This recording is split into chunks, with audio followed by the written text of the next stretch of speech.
네, 어제 오후였죠. 이른바 트렁크 시신 사건의 범인 김일곤이 범행 8일 만에 붙잡혔습니다.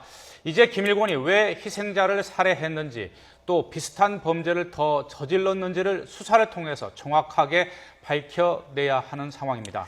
네, 특히나 김일곤이 형사 또 판사 등의 인적 사항을 적은 메모지가 발견된 만큼 이것이 무엇을 의미하는지도 궁금해지고 있습니다. 이번 사건 취재한 사회부 우철희 기자와 함께 자세한 내용 알아보도록 하겠습니다. 자, 우 기자 어서 오세요. 네.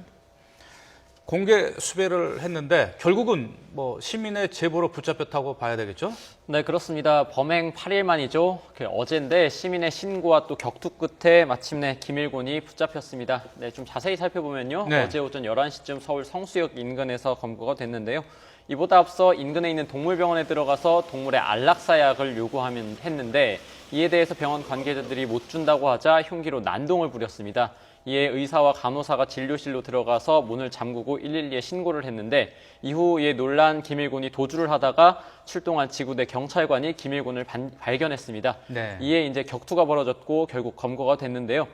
김일곤은 흉기를 들고 격렬하게 검거 과정에서 저항을 했습니다. 네. 이 과정에서 인근에 있던 시민들의 도움까지 이어져서 다행히도 큰 불상사 없이 붙잡히게 됐는데요. 네. 일단 범행 동기와 관련해서 김일곤은 이미 숨진 여성이죠. 그 여성에게서 차량과 핸드폰만 빼앗으려고 했다. 그리고 네. 이후에 도망가려고 해서 목졸라 살해했다라고 사실상 범행에 대해서는 시인을 했는데 희생자가 이제 도망가려 하니까는 다시 붙잡아가지고 그렇죠. 차 안으로 끌어들여와서 목졸라 숨지겠다는 거죠. 예, 근데 다만 이제 김일곤이 또 경찰 조사에서 진술을 하는 부분이 자신이 식자재 배달 업무에 종사를 했었는데 이제 이후 식자재에 대해서 돈을 받지 못한 부분이 있어서 여성들에게 적대감이 있었고 믿지 못하는 부분이 있었다라고 해서 이 부분과도 어느 정도 연관이 있는 여성 것으로 혐오증 같은. 네, 그렇습니다.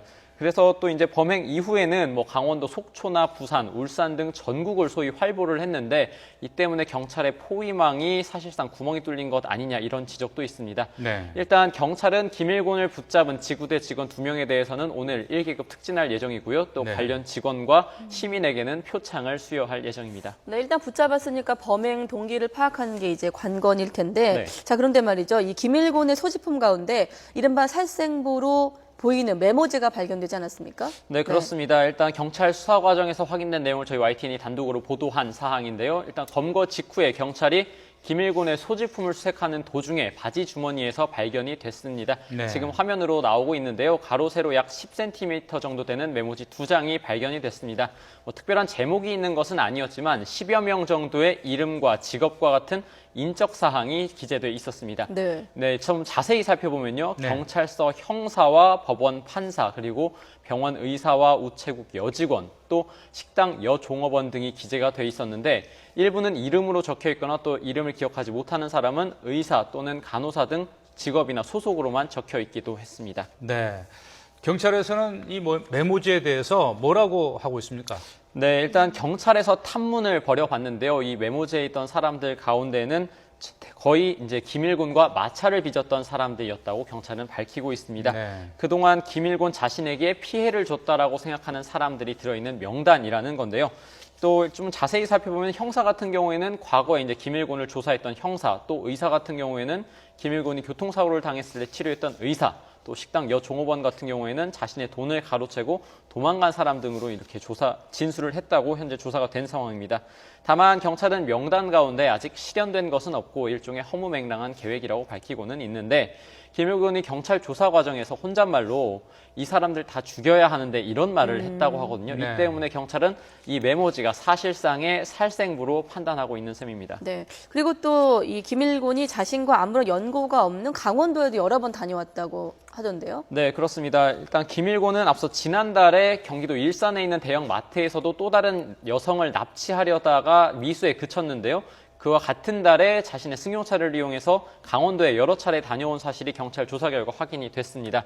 김일곤의 원래 거주지는 서울 대림동이고 또 지난달에는 서울 화양동에 있는 고시원에 거주한 것으로 현재까지 파악이 되고 있는데 한마디로 김일곤은 강원도에 별다른 연고가 없는 상황입니다. 네. 그런데 왜 하필 지난달에 그것도 범행 미수가 이뤄졌던 지난달에 강원도에 여러 차례 다녀왔는지 의문이 남는 부분인데 경찰이 이 부분에 대해서도 수사를 벌이고 있습니다. 네.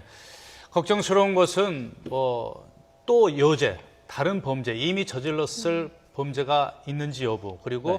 정말 그 메모지에 적힌 게 정말 살생부여서 추가 범죄를 계획했는지 아니겠습니까? 어떻게 좀 드러날 수 있겠죠, 앞으로? 네, 경찰 수사를 통해서 이 부분을 집중적으로 밝혀내야 할 부분 가운데 하나인데요. 일단 좀 수상한 부분, 그리고 또 의심이 가는 부분을 좀 자세히 살펴볼 필요가 있습니다. 네. 먼저 김일곤은 어제 붙잡힌 직후에 기자들을 향해서 나는 잘못한 게 없다, 나는 꼭 살아야 한다, 이런 말을 남겼거든요. 예. 네. 뭔가 할 일이 있는 듯한 그런 수상한 인상을 남겼습니다. 그런데 이뿐만 아니라 이제 YTN 보도를 통해서 소위 살생부로 추정되는 메모지가 발견이 됐고, 이 때문에 추가로 범행을 계획했거나 또는 이미 발생했지만 신고되지 않은 사건이 있을 가능성도 충분히 존재하는 상황입니다. 또 김일곤은 검거될 당시에 이제 자신의 소지품 가운데 흉기를 또 여러 점 소지하고 있었고, 네. 앞서 말씀드린 것처럼 연고가 없는 강원도에 대체 왜 다녀왔느냐, 이런 수상한 정황도 현재까지 계속 파악이 되고 있기 때문에 경찰은 추가 범행 가능성에 주목하고 이 부분을 집중 추궁할 네. 예정입니다. 네, 트렁크 시신 사건의 이 범인 이 김일곤이 붙잡히게 된 경위, 그리고 앞으로 이제 조사 과정에서 밝혀야 될 이 추가 범죄라든지 그런 부분에 대해서 짚어봤습니다. 사회부 우철희 기자였습니다. 수고했습니다.